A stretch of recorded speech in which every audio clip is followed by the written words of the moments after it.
Netcasts you love. From people you trust. This is Twit.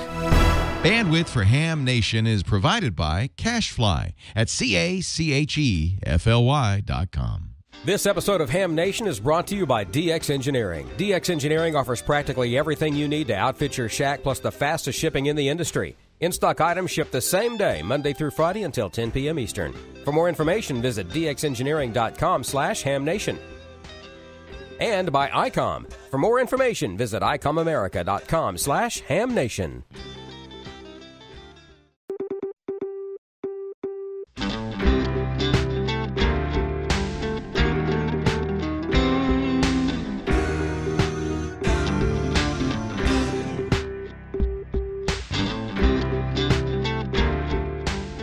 This is Ham Nation, episode number 299, May 10th, 2017, interview with the Digital Net Control. Hello, everybody. It's K9EID, and I'm, as Marty says, I'm up the hill from St. Louis in Fairview Heights, Illinois, where we build all these wonderful products that Sarah and her staff runs. And so I'm here, got a good internet connection tonight, but they're all here, and we're hoping Amanda will be here. She's got a little storm problem going, but she's got some really nice interviews with three of the great net controllers of many. You've been seeing and hearing a few of them, but they'll be here later, Jeff and Andrew and David. So stick around at the bottom of the hour. And until then, let's go see who all's here. I think Gordo's got something going on. How you doing in Southern Cal, Gordon? I am doing fine, Bob. Getting lots of positive comments on the CW, and we'll do code practice today with the letter A in front of each of our short shots. Back to you, Bob. That's great. Yeah, it's wonderful. That's what we try to do, is to bring all kinds of neat things here. And boy, talk about a neat thing. A couple of weeks ago, if you missed it, you better back up and see it. George did an amazing thing to tell us how filters work, rectifiers and filters, and why we need these big, long things. George, that was great. How you doing in Mississippi? Hi, Bob. Thanks. Well, yeah, we're going to just touch on something I left off on the filters last time around, but just a little something I wanted to just kind of add to it. Well, I've been on the roof a lot of the day to day, just, on a satellite dish. Most of the radio networks use a single satellite, and that satellite is at the end of life, so they're all having to swap over to another one. And fortunately, my old dish was good enough to see the new one, and we got her tuned in today. So, aiming antennas, I guess. Aiming antennas. Okay. We have to do that. When things are 22,000 miles up in the sky, you got to keep them all in line. And how are you doing, Don? Everything okay? Weather good down in the lower part of the United States? Yes, very good. I think you have a picture of something I was doing around lunchtime. We had a visitor today. There he is. It's Kiwi Simon. I can't remember his call sign, ZL something or other, from New Zealand. And there we are having a wonderful shrimp lunch at a little restaurant within walking distance of my work downtown New Orleans. So nice to see Simon, and he brought some goodies and stuff, and we had a great time. I'm trying something on tonight, Bob. I've got the lanyard out, and I'm just trying these on to make sure that they feel okay. These are, and I have two, because I have this one, and then I have a second one because that's my son Tyler's, and you can't see for the glare, but there's no call sign up here yet, but we're working on it. So Tyler's coming to Dayton, and so I'm trying these on for him. I'm warming them up. I'm warming up the ticket for the boy. Try to get a little Will Banks luck into it, Bob. That's what we're doing over here. That's great. Well, I got a couple of quick pictures. Let's do these just a couple of seconds at a time. I had a wonderful Saturday. I went down to Pea Ridge, Arkansas. There's my good friend Al, and Ron, and here's that. Here you go, Val. Good friend of Val's. That's San K5YY, and we just had a great time there. It was a little tailgater, and I took some things, and the hit of the whole afternoon was that wonderful little pine board. There were several of them that are building it. I'll get into that in a while. And we had a lot of fun down in Pea Ridge, Arkansas. This is not very far from Bentonville. There was not a really good picture that I shot because it was windy and dark. You notice my hair was all messed up. But we had so much fun there. And those are the kind of ham fests that I love. There are maybe 100 people there, the people I talk to on the air every Sunday afternoon on 3820. So had a good time meeting with them. Well, enough of that. Let's go learn some CW and other things that happen in Southern California. Go get it, George. And Gordon, you take care and teach us. Well, that's okay. I go by many different names. And good evening to everybody on Ham Nation. We look forward to seeing many of you live from the Hamvention Arenas ×6 different halls that will be wandering. And I hope you look me up in the W5YI hall, building number 2. Well, let's jump into something that we've received a lot of correspondence of, and that is the loop. And we'll proceed it with the letter A. All right. We're going to talk about loop antennas, and we first encourage you to think about building your own loop. And you can go to www.alexloop.com. They've got all sorts of plans. Alex, PY1AHD, Alex Grimberg, he's a gold connection inside his loops. This is not an Alex loop there, but it shows that he is willing to tell everybody how to make their own loop antenna. We've tried the Alex loop, and wow, it works great. Homebrew loops, they are a great way, even automatic ones that sense SWR. And if you are interested in building your own loop, take a look at VK5 Kilo Lima Tango. Google VK5 KLT. Got about a 40-pager all about loop antennas. And the key to loop antennas, the letter A, is surface area. And here's another loop antenna. And the loop antennas, as long as they're about 1 loop length above the surface of the Earth, they don't care about ground. Now, if you do have an exquisite, like a seawater ground like we have out here, all the better to make those loops really shine. Carl with Chameleon will be showing next, and Carl says the big thing is surface area. And take a look at this. Surface area galore. Skin effect is how the HF loop antenna works. The RF travels on about 20 microns only, and this one with wide surface area will cut down on what you don't want, and that is eddy currents. So Carl says, I've got a combination of different loop ideas, and we did some demonstration with it. You can look up his technical on loops at www.chameleonantenna.com, CHAMELEON antenna.com. And his are really well made.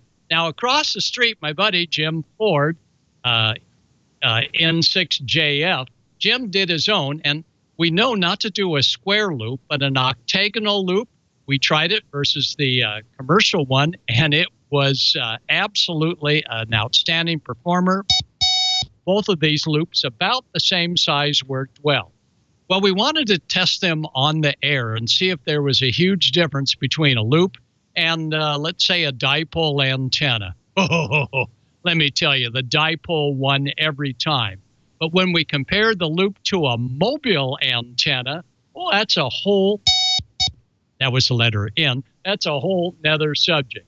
So we take a look at loops, and we see that each individual loop has its own feed point characteristic.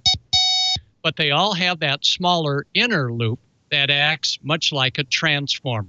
Now, Jim homebrewed his loop, and he doubled the amount of capacitance, which he was able to do. He halved the amount of capacitance with double the power capabilities to minimize any arc over.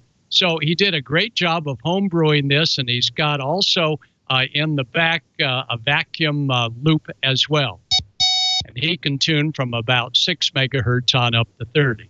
But how do loops compare to, let's say, a mobile antenna like we see on the dune buggy? That's the letter A.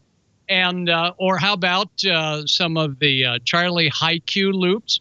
Does the loop antenna compare to Charlie's high Q antenna, the vertical antenna that you see there? So we wanted to find out. So we got all of our loops together, and we took them for a little test. And you saw this one before. This was our backyard test, and there was not much difference between the aluminum loop on the right and the coaxial cable. That's actually a shorted coax acting as the loop radiator on the left. So we did a lot of testing, and we were worried about the Chameleon aluminum connection points. And Jim had a wonderful milliohm micro-ohm meter. And we found out that as long as we tightened everything up real well, we were getting good performance with almost identical. He was a little lower on the milliohm scale than we were with the aluminum loop. And while aluminum has a little bit more ohmic resistance than copper, we found that the aluminum did very well, as long as you kept these aluminum connections absolutely tight. And there's that center inner loop, and that inner loop, we found out, can either be touching the aluminum loop or not touching.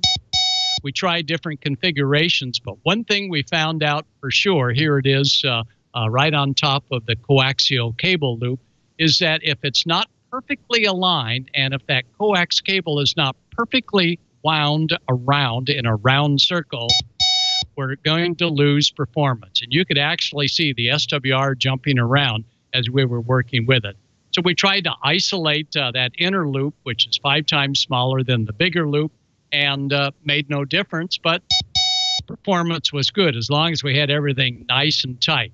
The key, keep that feeder loop, the smaller of the loops, that acts as a transformer to the larger loop of the magnetic energy. Make sure that it's perfectly aligned, and that's the letter A.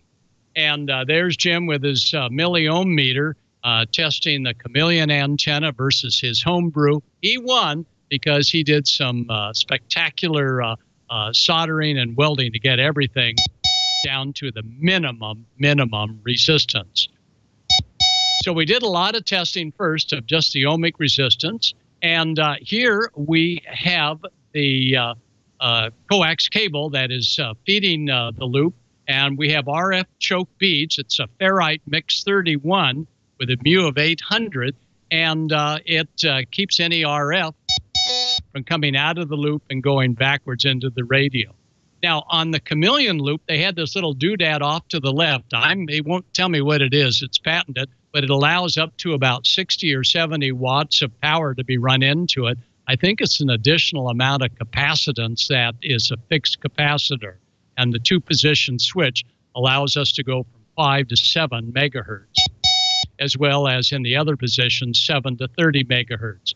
So here was our test with Radio Amateur Civil Emergency Service. We're working in BIS to stations all over.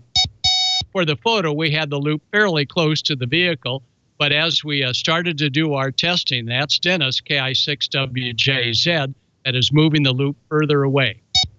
And what we found was, even with a larger high Q Charlie vertical antenna, the loop did just about the same. So don't expect that your loop antenna is going to be necessarily 2 or 3 S units stronger than what a nice professional center-loaded mobile whip is. But the neat thing about the loop is you could turn it to null out noise and peak it to pick up the signal. So on 40 meters coming in VIS, we rotated the loop with little difference on received signal strength, but a big difference in cutting down the noise from our police department's EOC.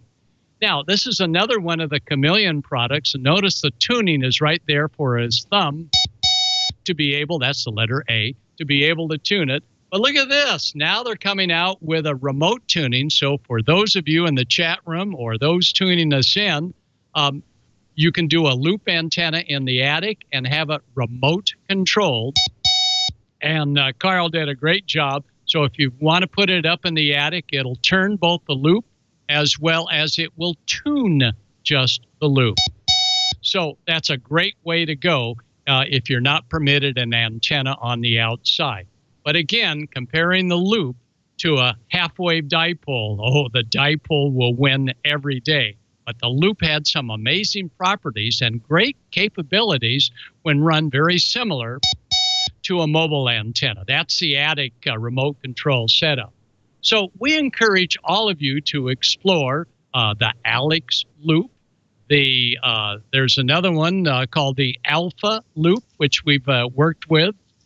And, of course, a Chameleon loop. And there are many other commercial ones. But I encourage you to build the loop yourself based on the instructions that you can glean off the internet.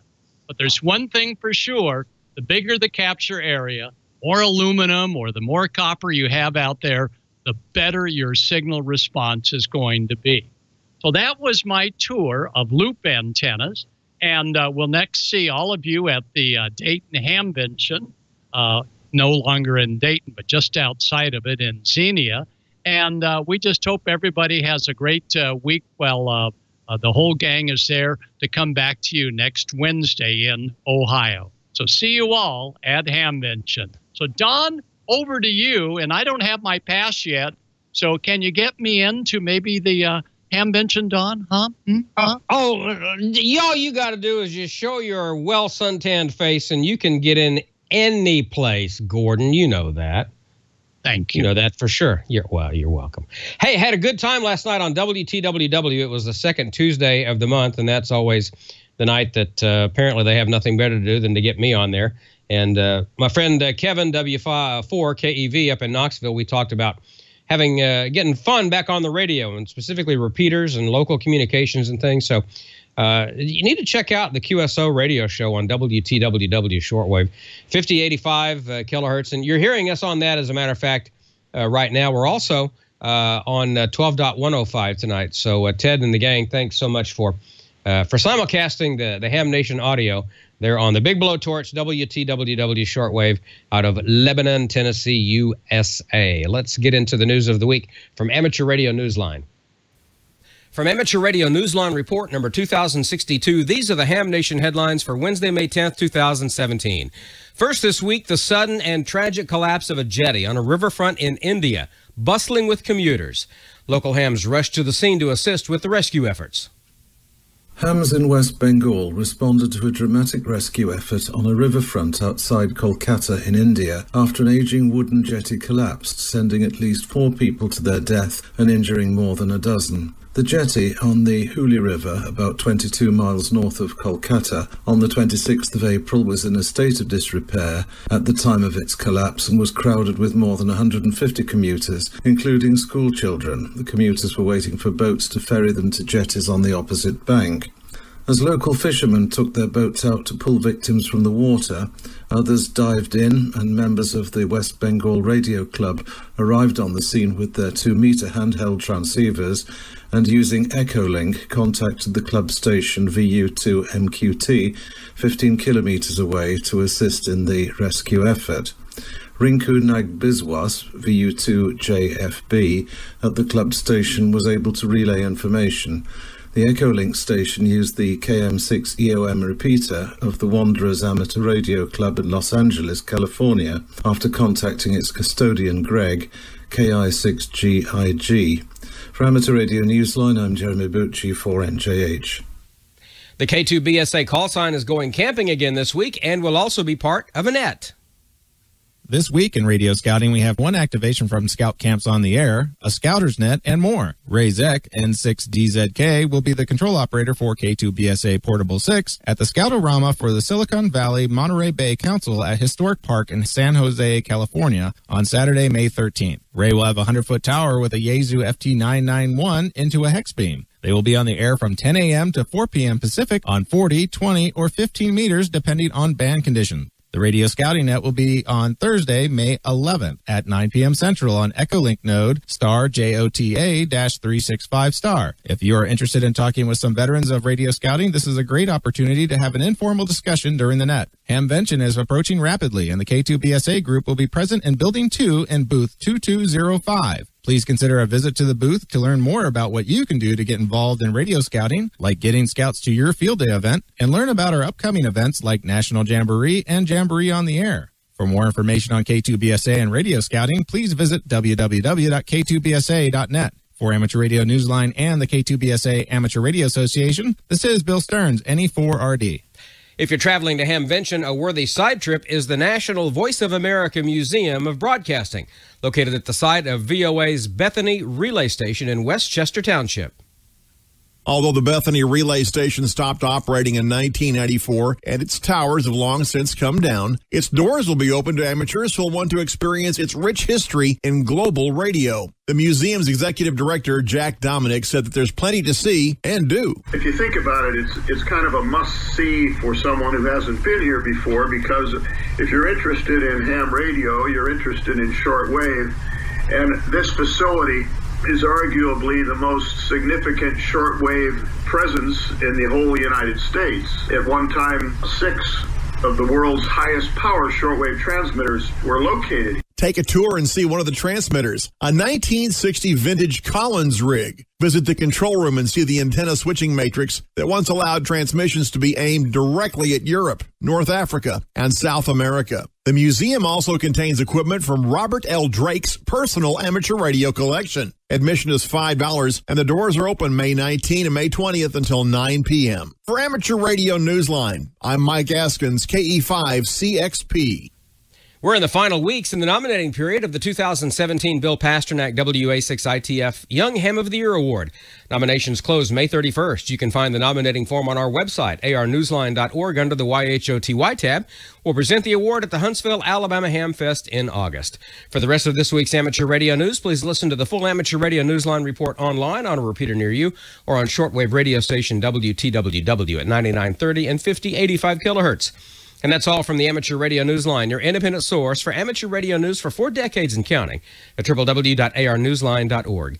With Jeremy Boot, G4NJH, Bill Stearns, NE4RD, Mike Askins, KE5CXP, Karen Eve Murray, KD2GUT at the news desk in New York, and our news team across the globe.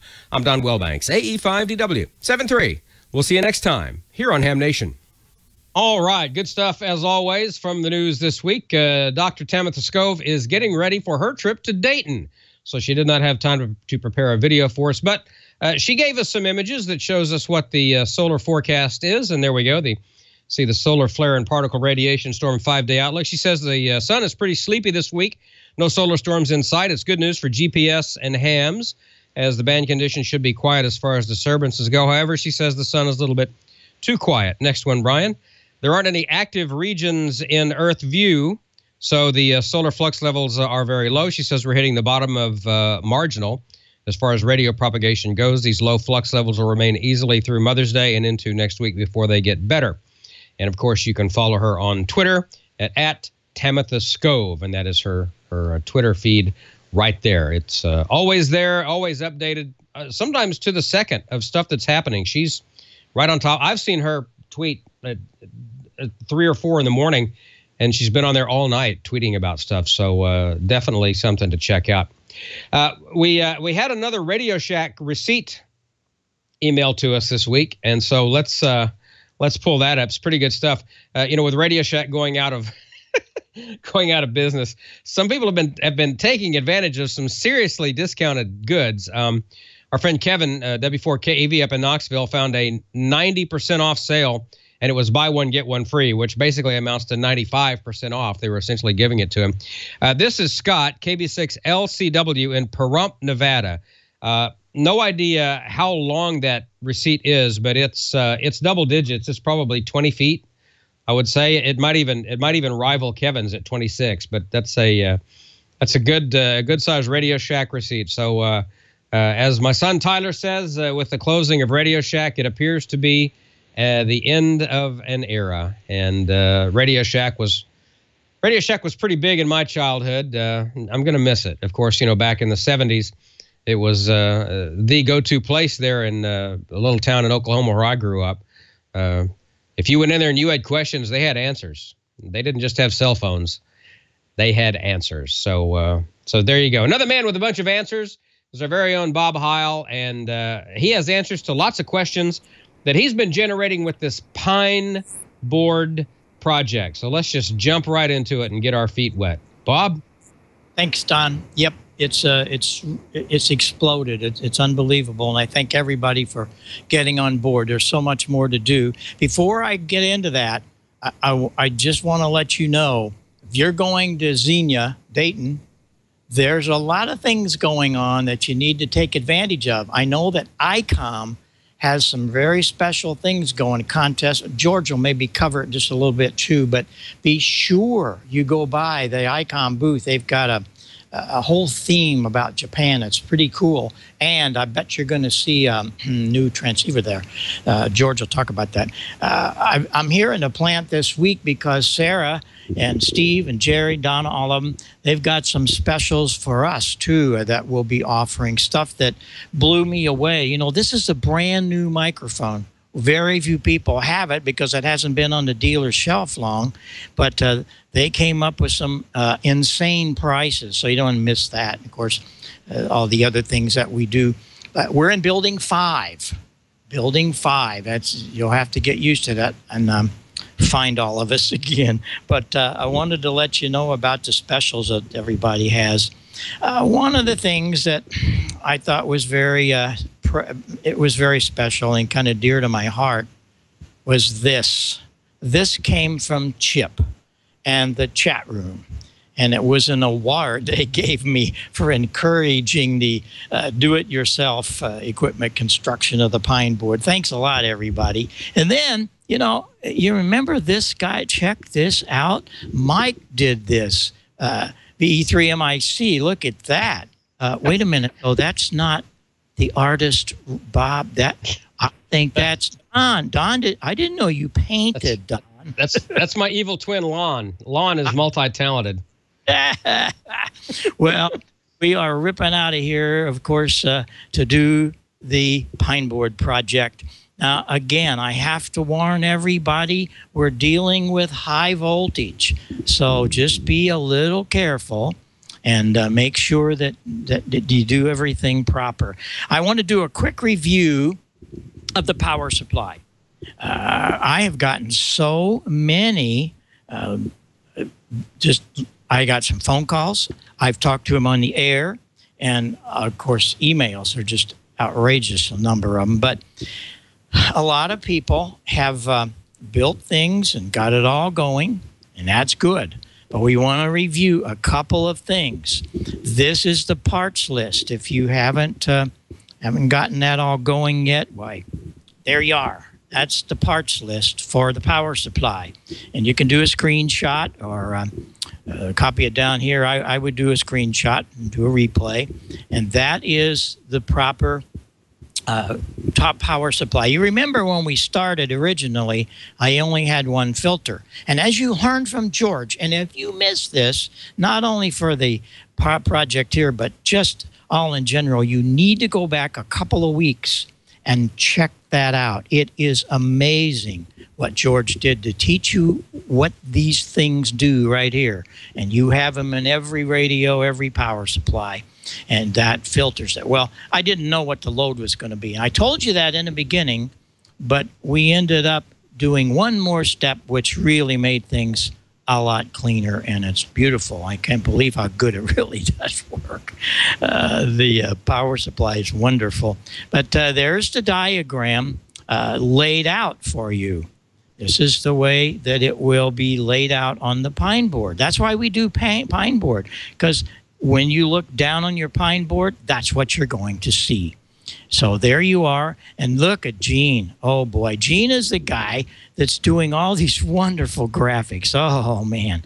Thank you so much, Gene. And that's his power supply. And that was done before before I had room for it. It was there. Now his power supply has the third filter in it. So now we're going to head off and we're going to work on the preamp. The first thing you want to do is find a piece of pine board, plywood. I was really lucky. This is 11 ply finish plywood that was just kicking around. It was part of a shipment that came in that Sarah had bought a chest, and they packed it on there. And then what I do with that, this is a stuff called Watco. It's Danish oil. And took a paper towel, dabbed a little on it, and that gave me a nice finish. You don't have to do that, but it was just kind of nice to do that. So here we go with the preamp. We've got the power supply under tow, and there is the preamp. And all of the parts and stuff for it, we'll show you that here in a minute. This is all correct. It really works great. Don't have time to go through it tonight, but we'll do it in weeks to come, but we want to get you building a little bit. And here are the parts for the preamp. So check this out. Do a screenshot. There they are. That's all the parts. And what we're doing next is we're making a complete list of all the parts for the entire project and where you can buy them. And everything is available from Antique Electronic Supply. Oh, man, they got everything. And guys will say, well, you can't get those old parts. Oh, yes, you can. So don't give up on that part. It's easy to get parts today. And we'll give you a list here in just a second. Here's how I started the preamp. First of all, you need a ground path system. And there's the ground path system. And what we're talking about there, this happens to be number 14 copper wire. I pulled it out of the middle of a piece of Romex. And there are all the strips available, solder strips available from Antique Radio Supply. And when you get that all finished, then you put things together such as this. This is what I did to my, and this really works great. This is the tube socket in the bottom of it. And I went ahead and I put all the wires that I needed. And all of the capacitors, resistors, so on. These are the things that do actually connect to the tube. I went ahead and did them. There's a lead that's going to go to the potentiometer volume control. This is a straight piece of wire that's going to go to ground. This is to the input. And when you follow the schematic, you'll see all of these. You'll see I've got a couple blocked out because we made it a couple of changes. And this is the final of it. And then you build it. And this is the first part of building that. Let's go back here so you can see this again so you understand. There's the layout of the ground path. And there it is. And that way you can see how it's all put together. And here's the final. This is a working preamp. And boy, does it work good. I am amazed. I had it going today here, and some of the guys in the shop, we're talking about guys that have never played with tubes, and they were amazed the quality of that with just a few parts. Really works great. And thanks to all of you that sent me purple chicken head knobs. I thought that was just the coolest. I got a bunch of them now. But it's just so much fun. But I went through this pretty fast for you, but it's all there. You can go back and do screenshots and replay. But the main thing about the preamplifier is to get started with the board and do your ground path. Here again are all of the parts for the preamplifier. We're going to use this preamp for a lot of things. I got a couple of things. We're going to build a PA amplifier, and I've got an intercom planned. There's all kinds of stuff that we can do once you have a preamp going. So that's pretty much where we are. And I have to tell you in closing, there's a wonderful thing that happened. And thanks to Gene, W4IQN, he has done some great things with all these graphics, and all of them are now on our site. Just go to HileSound.com and to the ham radio site, all the way to the bottom of the page, you'll find all of the diagrams and really nice ones. You'll find all the parts list. And thank you, Brian. I owe you for this one. Brian went out and it took just the pieces for the past 6 shows or whatever, and you can see just the little 10-minute segments and do the whole thing. And it's all done for you. You don't have to page through all of the other parts of the show. It's just the Pine Board. HileSound.com down at the bottom. So let me know. Send me pictures. I want to hear from you. And also, don't forget, we're dealing with high power. So K9MIT gave us the idea, and along with that was KA7TPH. You got to have your chipstick. And if you missed that, well, you'll see it in one of the replays. But connect that little baby to ground, and when you turn the power supply off, short it to ground. You really don't have to do that now, because when we get it all hooked up, we've got the final and the preamp. That'll draw some current, and with the filtering the way I have it, it pretty much bleeds it off in about 3 or 4 seconds. So that's pretty much it, what we have here. I'm so happy that we were able to bring you this tonight because of stupid weather. And in closing, here are the parts. Again, please remember that you can get all of these parts from these guys. There's the list. But the top of the list is Antique Electronic Supply. VacuumTubes.com. I know they carry some tubes, but you're going to find the best deal, and that's where I get all my tubes. VacuumTubes.com. All of the parts come from Antique Electronic Supply, and crystals come from Mr. Carling, AF4K. And Radio Days has parts, Gateway Electronics, so there you are. And all of this is on our site now. We'll have it all on there. The Tonight Show in a couple of days. Thanks, Brian. So thanks to everybody. And in the chat room, somebody said, this is a PR30. It's the same microphone that George has, only George's is silver, like champagne. This was just an old funky black one. 7-3, everybody. For right now, we're going to go down and we're going to see what's going on at DX Engineering. And I think Don's going to tell us all about that. But first, I want to wish you and Sarah a happy anniversary. Yesterday, I saw on Facebook, was your 19th wedding anniversary. So happy anniversary to Bob and Sarah Heil. Look at that. The youngsters in love. Oh, it just does my heart good. My cold, cold heart is just warmed all the way to the very bottom cockle. Well, it's nice to be married to the boss. Yes, exactly. That's true. That's job security right there, my friend. That's job. See, you got kidneys. You got kidneys. You know what DX Engineering has? DX Engineering has this hat and a whole lot more. And I want to tell you about it right now because they've got something really kind of cool. If you're going to Hamvention, you got to stop by the DX Engineering booth because that's the place. It's located in Building 1 of the Fairgrounds because, of course, everything's all new this year. Right near the hall's main entrance, their technical staff can help you solve any issues with your station, show you the newest innovations, and they have a bunch of exclusive show specials. And if you see someone walking through the show wearing DX Engineering credentials, don't hesitate to stop them and chat. So there you go. And also, they have the DX Engineering Hamvention Survival Packages available right now on the website. You can be stylish, comfortable, and prepared because you never know what's going to happen when it comes to Hamvention weather. Sometimes you melt, sometimes you freeze, sometimes you drown. But it's very rarely just right. And DX Engineering has some of their gear all put together in one pack to help you survive the weekend. Rain or shine packages are the survival tool to let you get around the new venue without too much suffering from the weather. Keep the sun from your eyes with this very hat that I'm wearing, the handsome DX Engineering hat. Keep the rain and sun at bay with the umbrella.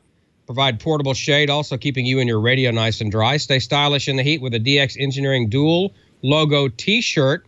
That's a cool, comfortable cotton T-shirt. And also, they have the DX Engineering pen, so you can take notes, sign credit slips, and you know you're going to be doing that. Take tests, pass your contact info along to other hams with a DX Engineering ballpoint pen.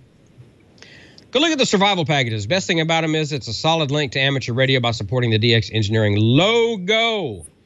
You don't want to go to Hamvention without one, do you? Order your DX Engineering Hamvention Survival Pack now. Show your ham radio involvement, support, and good taste. And it's all right there on the DX Engineering website. Plenty of activity in that aforementioned DXE booth, including a demo of the popular Transworld antennas. They'll show you just how easy it is to get one set up and on the air in 5 minutes, literally. If you can't attend, DX Engineering has a video of the 5-minute install in the product video section of dxengineering.com. The Transworld antenna packages are perfect if you have limited space and a limited budget for your HF antenna setup. And even if you're an avid portable HF operator, they're perfect for that. You can find the DX Engineering team members all over the fairgrounds, all through the weekend, and they know pretty much everything. They know the answers to your questions before you've even thought of them. Check out the schedule posted under Tech Info and News at dxengineering.com. It'll tell you exactly what events DX Engineering is involved with, and they are many and varied. The DX Engineering staff will be at Contest Super Suite every night. They will also attend Contest University. And if you're going to 4 days in May, DX Engineering will be there too. Basically, there's going to be a small army of DX Engineering staff members enjoying the show. So if you see somebody wearing DXE credentials, they'd love to talk with you about your station. They'll be showcasing some new and exciting gear for 2017 too. And even though most of the DX Engineering team will be at the show, the order and tech support lines will still be open. You can always order at dxengineering.com and via the phone. The tech staff is working at reduced capacity, so exercise a little patience if you do call. But your issue will be taken care of and taken care of well. You know, DX Engineering ships faster than anybody else in the industry. If you get your order in by 10 p.m. Eastern and if it's in stock, they'll put it on a truck and it'll be headed your way tonight. Proven products, expert advice. DX Engineering helping you shrink the globe. Request a catalog or shop online 24/7 at dxengineering.com. We thank them so much for their support of Ham Nation. They're a great folks to work with. Just love those guys. Love this guy too, George. George was smoking solder. What are you burning tonight? What are you burning tonight? Well, I'm not going to burn this, but no, that's nice. DX Engineering has a nice silk screen T-shirt too, logoed on both sides. I'm going to tell you in just a minute. That's the one. That's the one. That's the one in the pack. That's the one in the pack right there. That's it. The actual article. I'll tell you how someone can win one. Not you, Don. You've already got one. But I'm just fine. I got my hat. Yeah, you do. I've got the hat too, but I can't reach it from here. Well, you know, Bob mentioned the power supply that we talked about. 2 weeks ago, we talked about the power supply. We showed how it worked, you know, the difference between a half wave and full wave rectifiers. And this past week, we talked about the filtering on that power supply, the pi filters that were on there to filter out that ripple. There's just a couple of things I wanted to add to those topics. First, we were talking about the diodes. You know, a single diode, as we showed you, that would be called a half-wave rectifier because that's only taking advantage of the top half of the AC sine wave. When we had the two diodes in there, then we had a full-wave rectifier. It took care, or actually used, both halves of the sine wave. It would take positive from either side of our transformer there and send it on out positive lead. Of course, that had a transformer that is center tapped here. And I noticed some questions in the chat room.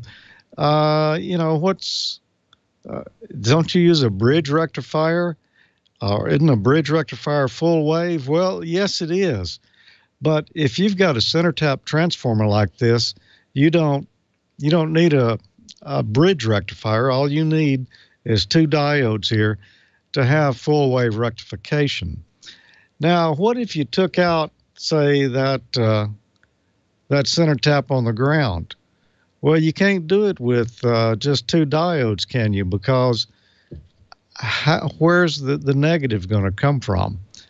You know, you can't tie ground either one of these because that's where your positive's coming from. So in that case, that's when we use a full-wave bridge rectifier. It's 4 diodes instead of 2. And you can see here the AC comes in the top and bottom corners of the bridge rectifier here. Positives, well, whichever side of the transformer is positive is coming out this terminal here, one way or the other. And the negatives, of course, are tied to ground here, and you'll get your negative there. So that's how you can do it.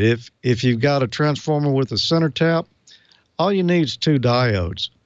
But if you've got a transformer without a center tap, you've got to get your ground in some way, or your negatives, and that's how you do it. Full wave bridge rectifier.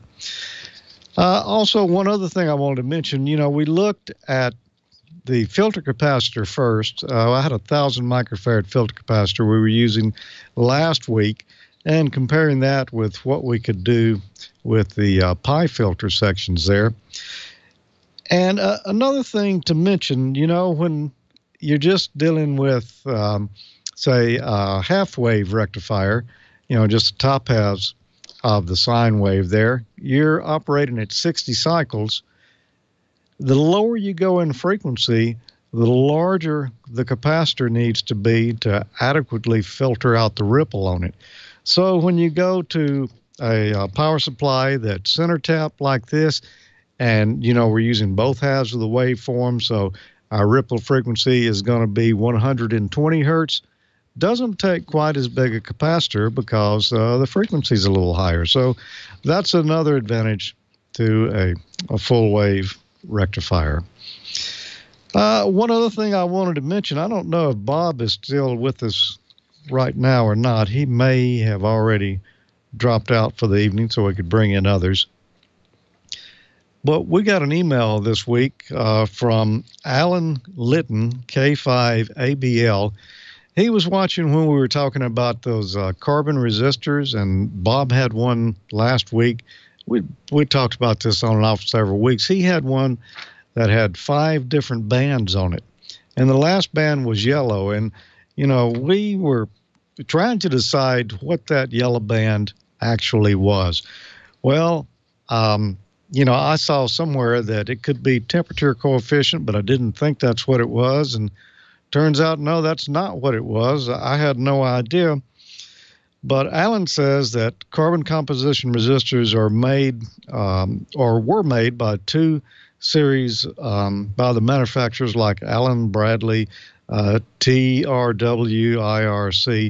He said those included the RC series for commercial use, just a standard 4 color bands on it, and the RCR series for military use, and those are the ones with the 5 stripes. And he said the ones that had the yellow stripe as the last of 5 stripes there, that indicates that that was a military high reliability resistor. So, Bob, you have a highly reliable resistor there. I would hang on to that one. Thanks for that explanation, Alan. We appreciate that. And, last week I asked a little question to do with the power supplies that we had been talking about. I asked you, in the United Kingdom, what would be the ripple frequency of a full-wave bridge rectifier? Well, I didn't actually draw a name on that, so I'm going to have to do that here in just a minute and see who got it right. But the answer is 100 hertz. The power frequency in the United Kingdom and some other countries in the world is 50 hertz instead of 60 like it is here in the U.S. So when you've got a full wave rectifier, it's going to be double your line frequency, so that's going to make it 100 hertz. And I'll do a drawing just in a moment here, and we're going to find out who wins this MFJ 2703 3-way wideband antenna switch, heavy-duty switch here, good to up to, I think 2 kW. on the HF bands and, high ratings on VHF and UHF. It even goes up into the gigahertz range, a very heavy switch. Nice, rugged. I use these here in the shack. Thanks, MFJ, for that. We're going to give that away to someone who knew that the ripple frequency of a full wave bridge is 100 hertz in the UK. And I've got another question. This is going to be for next week, and it's going to be a little bit harder here. We're going to step it up. We're going to Gordo's Extra Class Amateur Radio Study Guide, and we're pulling a question out of here. When scheduling EME contacts, which of these conditions will generally result in the least path loss? Is it when the moon is in perigee, or when the moon is full, when the moon is at apogee, or when the muff is above 30 megahertz? Well, if you think you know the answer to that, send it to me, hamnationcontest@gmail.com, and we're going to do a drawing for, well, I just happen to have this DX Engineering silkscreen t-shirt we were talking about. So if you want to win that, then tell me which of those conditions is best for EME. You probably need to know what EME stands for, but you should be able to figure that out. hamnationcontest@gmail.com. Well, there's a couple of things I want to mention. We're looking forward to Hamvention and seeing the folks at DX Engineering, along with a lot of other people that we've come to enjoy meeting every year at Hamvention. One of those is our friend Simon, ZL2FAE, who just happens to be spending the night in my area tonight. I'm going to catch up with them in the morning, and we're going to visit for a moment, and I'm going to send him on north, and he's going to go see Bob in St. Louis. But we'll catch up with him again at Dayton Hamvention. It's a new year at Dayton. There's a new location, more buildings. It's supposed to be a fantastic event this year. Looking forward to it and seeing all the changes there. And there's some new stuff from Icom here. I just wanted to mention, if you're going to be at Hamvention, you want to check out these.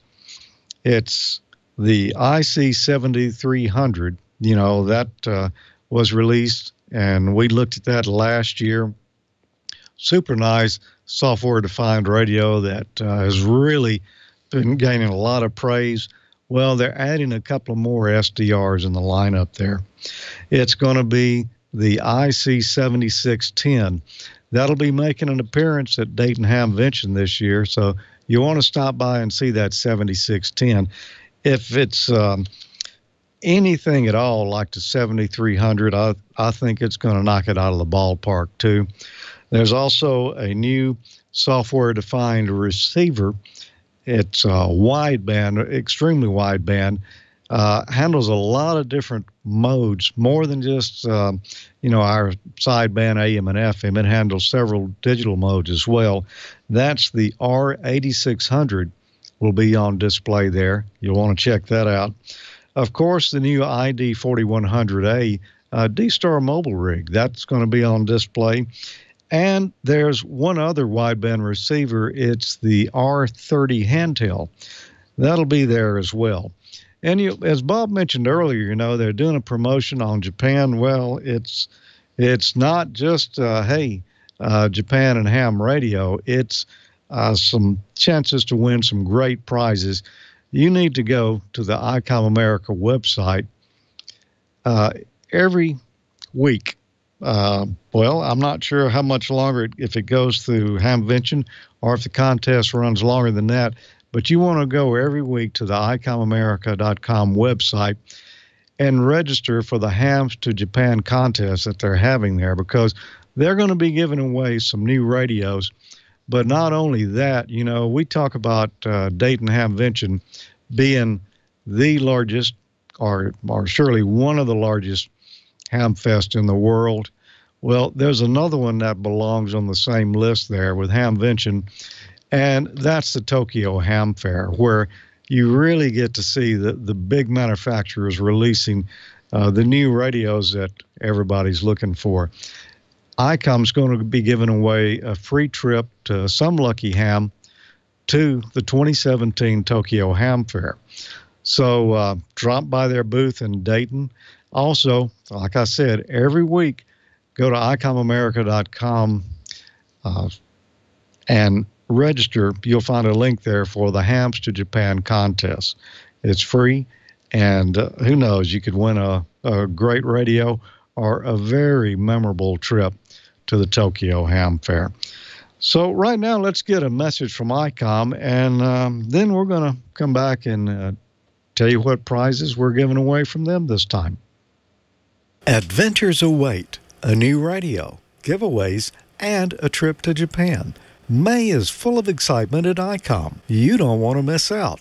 A compact and smart design, the ID4100A is the perfect D-Star companion for all the journeys ahead. Its intuitive interface, variety of operating modes, and Bluetooth capability make this the perfect D-Star option for adventure seekers. Integrated GPS receiver, new dot matrix display for enhanced DR mode and GPS information, terminal mode and access point mode, applications for iOS and Android devices, and a micro SD card slot for voice and data storage.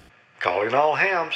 Enter the Icom America Hams to Japan sweepstakes today for a chance to win an Icom radio or even an unforgettable experience to attend the 2017 Tokyo Ham Fair. Make sure you come back and enter each week to be eligible for each radio drawing. You don't want to miss out on this sweepstakes. Visit icomamerica.com/amateur for more information on Icom radios. You can tune in and enter to win after each episode of Ham Nation. Go to icomamerica.com/hamnation, register to win some great swag prizes like T-shirts and hats. And while you're there, you can also learn how you could win in the monthly grand prize drawing for a new radio. And we've got a new radio we just mentioned, the ID4100A VHF UHF entry-level D-Star mobile with big rig features, analog and D-Star, built-in GPS, receiver, DV and FM repeater near-me functions, micro SD card slot available for voice and data storage, and you can download a free Android or iOS app. So go to icomamerica.com/amateur after this and each episode of Ham Nation. That's icomamerica.com/hamnation. Register to win, sign up, good luck, and don't forget to follow Icom America Inc. on Facebook and Twitter. And you know, I said I was going to do a drawing here real quick and find out who knew the ripple frequency in the UK for a full wave bridge rectifier. It looks like a lot of people got that one wrong. They were saying it's 50 hertz in the UK. Well, that's what the power line frequency is. But the ripple frequency of 120 hertz, of a full wave rectifier in the UK is going to be 100 hertz. And it looks like Brian Hemming, KA3CTP, is the first one here to get that right. So congratulations, Brian. We're going to send you the MFJ heavy-duty antenna switch that I was mentioning just a moment ago. All right, that does it for me. I believe Val is with us here for my report on the wide world of DX. Hi, Val. Hi. Yeah, I'll start off with DX for now. Right now, Victor Uniform 4 Yankee Charlie is on Andaman Islands. Pretty rare ones, so you want to get out there and work them. Also coming up this weekend, the military government call sign, November Sierra Sierra. Well, that's going to be on air for the first time in about 40 years. And that's going to be on for Armed Forces Day Cross-Band Military Amateur Radio Communication Test. It's a lot of syllables. They're going to be operating from the historic Naval Radio Station in Greenbury Point, Annapolis. So you might want to get on the air and work those guys. Also, the Arkansas CUSO party is this weekend. So some stuff going on. And then, of course, we got Dayton next week. But, summer's right around the corner, so I thought it would be a good time for us to talk about VHF. So here's a video on VHF. Hello, everybody. NV9L here. I'm joined here with Bob Striegl K2DRH. Hi. And Bob is actually a really big-time VHFer. And so that's kind of what we're going to talk about today. He's been licensed for some 40-odd years. Or were they even years? Well, actually, like I said, I got my novice license in 1964, but then I was a teenager and I discovered girls and cars and other things, so I let my novice license lapse, and then 1977 I got my license back again when I got into the RF microwave business after college. Now, Bob's won several awards in VHF contests, including you're the current record holder for EQ Worldwide VHF, which occurs every July, and also the record holder for the June ARRL VHF contest. For those of the people out there that aren't familiar with VHF, what bands does VHF include? Well, basically anything above 10 meters. 6 meters being one of the primary bands, and one of the great bands now that a lot of the manufacturers are including 6 meters in the, natively in the radios. But then it goes to 2 meters, 222, 432, 902, 1296, 2304, 2 gig in other words, 3456, 5760, which is and also an ISM band with a lot of interference, unfortunately. And then they What's go to ISM? A lot of industrial type stuff, okay. Industrial machinery, industrial. Farm equipment, is that on there? I don't think so, okay. No. 2304 has a lot of Wi-Fi on it too. Okay. It's actually right in the middle of some of the Wi-Fi bands. And then 10 gigahertz, of course, and then 24, 48, but not a lot of guys get that high. That's pretty technical. Even during contests, there are rovers that will set up lasers and work up into the terahertz, and that's a legal band also. So there's a lot of different bands. That's a lot of bands to play with in a contest. It can be, pretty much. There's a lot of new hands out there watching us now, so if they want to get into trying out VHF, I mean, you only need to be a tech and you can compete in That's all right. of these bands, right? Absolutely. So it's perfect for all you new hams out there that want to try it out, and you really don't need a lot of equipment to start off. I mean, just your 2-meter radio, get it, especially if it's in your car, right? You can kind of rove around and go to a pie somewhere. And well, they have a bunch of different classes, of course, multi-op, just like anything. They have the single ops that go from home stations or like K1TR will do it. He'll set up his station on top of a mountain type of thing. Okay. And they have a portable class, a portable QRP class that you can go out and set up anywhere you want. But they have one of the unique things, like they have with some of the QSO parties, is they have a rover class where guys will mount all their antennas on a car, maybe a separate 6-meter antenna on a mast or something like that. And they'll go out into the field and activate a whole bunch of different grid squares, either in populated areas or non-populated areas, and have a really good time with that. The rovers seem to. And that roving category, they have what, a 4-band category for that, or well, the they top? have they have 3 different categories actually. They have a limited rover class where you just take the bottom 4 bands, 6, 2, 222, and 432, which is a great entry-level class. And then they have a what I call a classic rover, where you're allowed every band on up to light. Which looks to be about 14 or 15 bands, right? There's actually more, but nobody gets on them. Okay. I mean, there's 100 gigahertz, but nobody really has rigs for That's those. a lot of hardware to put on a vehicle and rove around. We have a lot of ham radio bands out there, but. And the goal in these contests is to get grid squares. You're not going by state like a lot of the HF contests. So a grid square, kind of explain that a little bit. Well, basically, they cut up the world into 1 by 2 degree grid squares. And if any of you guys that have done JT65 or anything like that, so it's 1 degree tall by 2 degrees wide. I believe so. Yes. Because it looks like rectangles on the map. Yes. So. And there's how many grid squares in the U.S.? Oh my God! Or the continental U.S.? 488, I believe. Okay. And there's an award for that called the Fred Fish Memorial Award. This guy back in New Mexico, Fred Fish, W5FF, decided he was going to work every grid square in the continental United States, not Alaska or Hawaii, but just the continental grids. And that turned out to be a rather daunting task because he had to send people out to various grid squares. There was nobody there. I mean, there's some pretty lonely grid squares, to say the least, especially, down by the dry Tortugas and tip of Texas and Mexico, out in the Badlands. And even on the California coast, there's one that's just like almost impossible to get to. There's like 10 feet of land in it or something. Oh. It's or even like Montana, Wyoming, or the Rocky Mountains. Probably, and those terrain. Those are difficult. There's actually one in on the East Coast that's basically down the end of a dock is a different grid square. Oh, okay. So you have to get it on a certain band, or it can be like all on 6 meters. WDXCC, all on 6 meters. Okay. Now, as we're heading into our solar minimum, HF is, we just did a contest and it was brutal.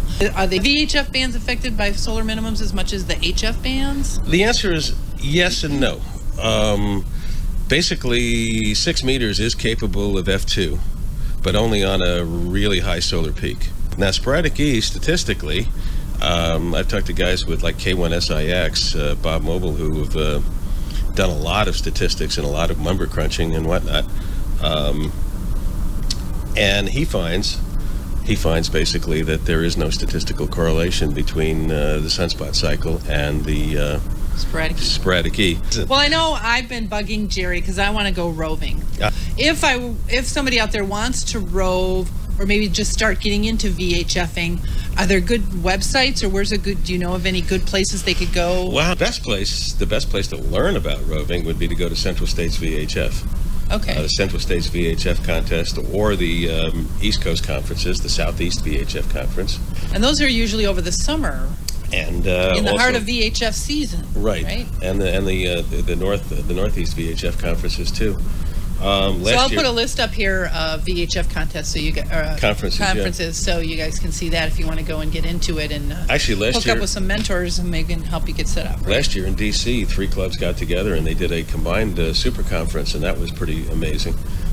Go to what they call Rover Road, where everybody sets up their rover to show off a little bit. And then you can kind of get good ideas. And then you can kind of talk to them, get ideas, swap lies. And I'm sure they're willing to talk to you because everybody loves to show off their equipment. Yeah. No doubt about it. It's a guy thing.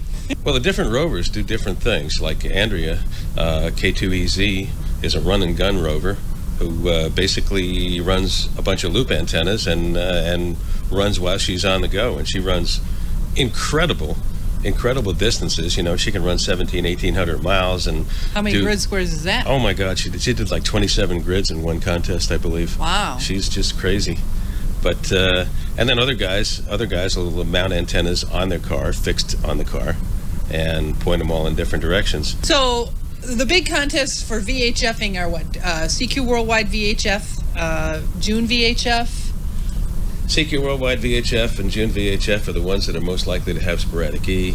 There's a September VHF contest and January VHF contest. The January VHF contest is basically pretty much flat conditions. And June VHF is coming up real soon. That's a second weekend in June every year, right? Yeah, I think so it's a couple 10th, weekends 10th before Field Day.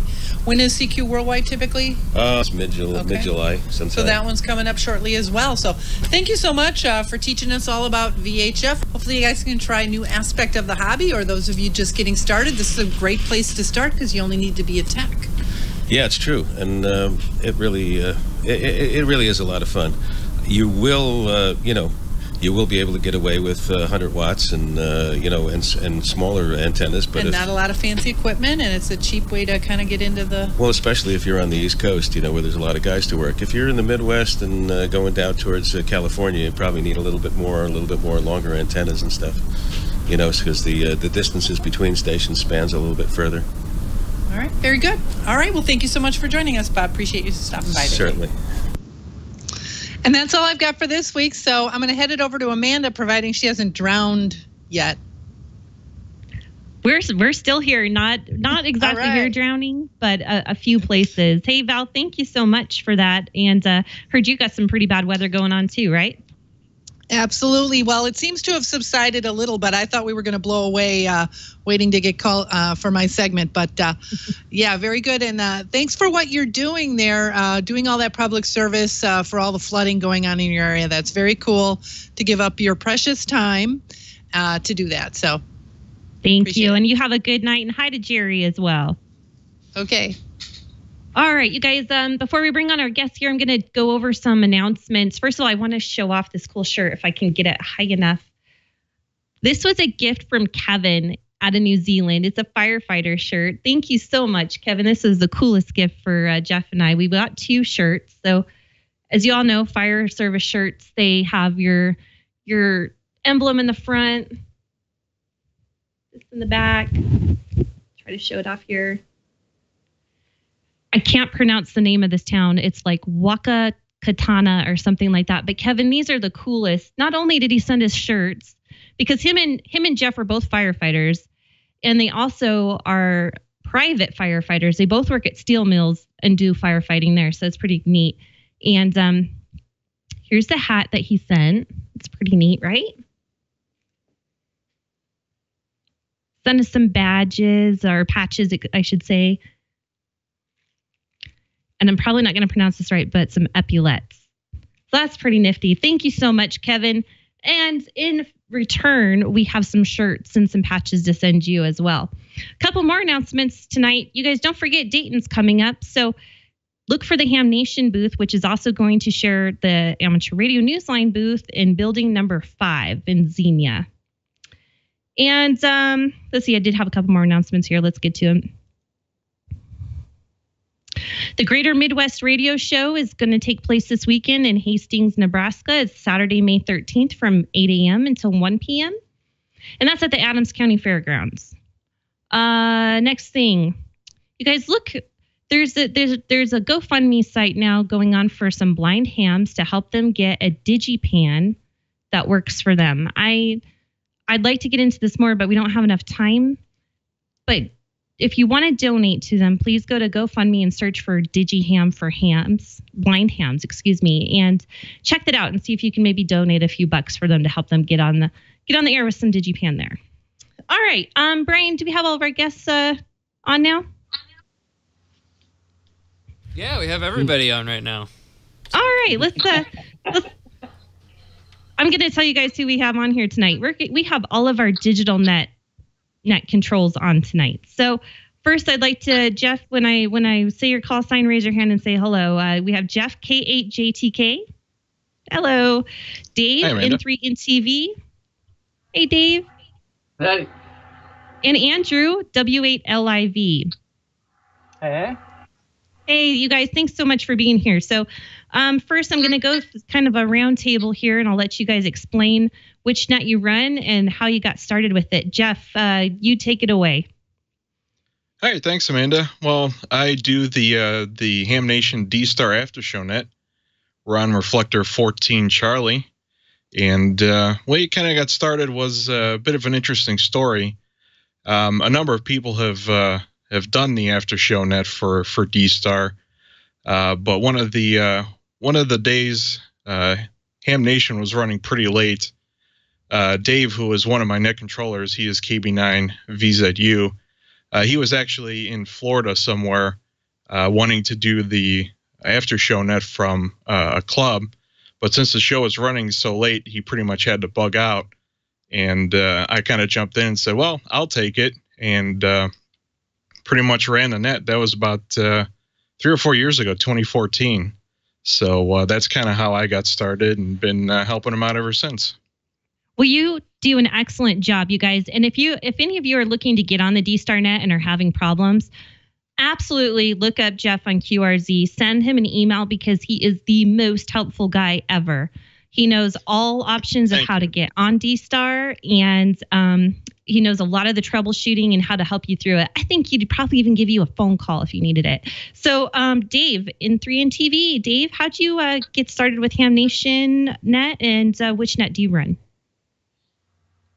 Okay, very good. Well, I'm with the Dewdrop in node number 355800.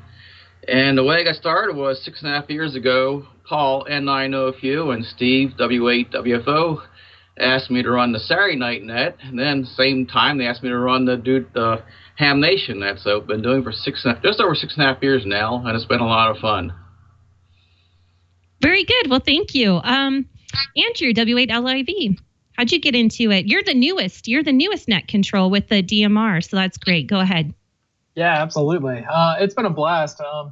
I'm actually good friends with Jeff, KJTK, and with him running the D-Star net, I made the suggestion, hey, why don't you start up a DMR net? We got a repeater here locally, and he just kind of laughed and said, hey, I'm busy running mine. Why don't you? So I reached out to, I reached out to the show hosts, and they seemed really open, and here we are now. There you go. Now, there's some differences in DMR because we have DMR here, but we do mostly all local DMR. So there are differences. I can't just join in and talk to you guys because I don't have the right DMR. That's correct. There's different kinds, right? Definitely. So there's different C bridges that you have to connect to, and really it's up to the repeater owners. One of the systems that I use and one of my CodeNet controllers use is Brandmeister, which is an open source version, and it's able to connect to all the different, basically other C bridges. And it carries a lot of the talk groups. Oh, okay. Well, that makes sense. So I'm having background conversation here. Jeff K0JSC talks to KHATK all the time too. Jeff, did you want to come in and say hi to Jeff real quick? Like, hello, guys. KHATK jumps on our repeater system occasionally. All right, let's move on. So, Brian, whenever you want to start streaming those photos, you guys that got your photos of you, I thought that was wonderful. I just thought some people would like to see your shacks and you guys in operation. Jeff, my next for all of you guys are going to be in part of the special event stations. We're all going to be celebrating Ham Nation 300 together, which it's coming so soon. I'm so excited. So Jeff, you first, how are you going to be doing your special event call sign, and how are people going to be able to find you? The digital stations here for Echolink, DMR, and D-Star, we'll be using our own call signs in operating. And what we'll probably be doing is operating on our normal locations, 14 Charlie, 311, and do drop in. And probably, an hour or two a night, but pretty much up to the net controllers how they want to do it. What we're going to have is a digital card for any of the net controllers that you work. We'll put you in the log, and then once everything's tabulated, we'll submit everything. And if anybody sends us cards, we'll send you a card in return. And I'll probably be trying to do some JT65 as well. I know Val said she might be doing some radio PSK, but I'll try to jump on the low bands HF and do some JT65 as well, in addition to doing some D-Star. That'll be fun. And Dave, what about you? Are you going to kind of come up with a schedule for the week of the special event stations, or how are you going to be announcing that? It'll just be in here, a couple hours a night during the week. It's I work the graveyard shift, so I got to really watch my time. So, yeah, I'll be here to do drop in. Yep, there's my station, but I'll be at hopefully Wednesday nights and Thursday nights. Thursday night we're pretty busy with net, so find me here. Very good. And of course, when you guys are busy, if someone else will take over for you, that'd be cool too. Sometimes weather conditions can be a factor, and you can't always plug in your external antennas and stuff like that, so it could be a problem. Also, Andrew, you any kind of scheduling you got going on, or are you just going to get in on your free time? I think the DMR team is pretty much just going to get on during our free time. The nice thing about DMR is we can bounce around the different talk groups. One of the other things that I talked to Jeff about was possibly getting on P25 a bit. I know that there's a handful of people out there that are preferring net mode for digital, so I can jump around some of the reflector systems over there as well. Sure, absolutely. Well, I can't wait to listen for you guys and work you a few times in the week. And if I already work you, maybe I'll just jump in and say hello. So I really appreciate it. Now, are all of you guys going to Dayton? Yes, I am. Absolutely. Nope. Yeah, great. So people can get with you there too and say hello and drop by the Ham Nation booth and probably see you guys around. Yeah. All right. We'll be around, and I think there's a forum, so we'll be there as well. That's right. So next week, you guys, is a special show. We're going to call it like show 299B. It's going to be the live from Dayton show. So I hope you guys all tune in next week because it'll be a fun time seeing everybody from, I think they call it the Crown Plaza is where they're going to be doing the live show from. So everyone make sure you check that out. That's all I've got tonight, you guys. Thank you so much, the three of you, for joining us. It was really a special honor. And thank you so much for all the work you do for being in net control. It is not an easy job. HF, repeater, D-Star, DMR, it doesn't matter. When you get a plenty full of check-ins, it's work. So one last thing from each of you. Tell me where we can find you here in a few minutes. You first, Jeff. You can find myself and Dave and Alan, VK5 PBZ. We're on Reflector 14 Charlie. That's 14C as in Charlie. We also have a website where if you're not familiar with, Ham Nation, some of the check-ins have never heard of the show. We also offer a live stream there and have everything linked up. That website is hamnationdstar.net, and you can check that out. And we'll be taking your check-in on the net. Perfect. Dave, where can we find you? I'll be at star, dewdrop and star, or node number 355800, and I'll be waiting for your check-ins after the show. Awesome. Andrew? And you can find DMR on TAC 311, Talk Group 311. Very good. All right, your other nets, you guys, look on 7180 and 14268. With that, happy Mother's Day, everyone. I love my mother so much, and I can't wait to spend Sunday with her. So any of you ladies out there listening or watching, happy Mother's Day as well. All right, Brian, I think we're done. Great show. Sounds good to me. We'll end it on All that. Right. Good job, Amanda.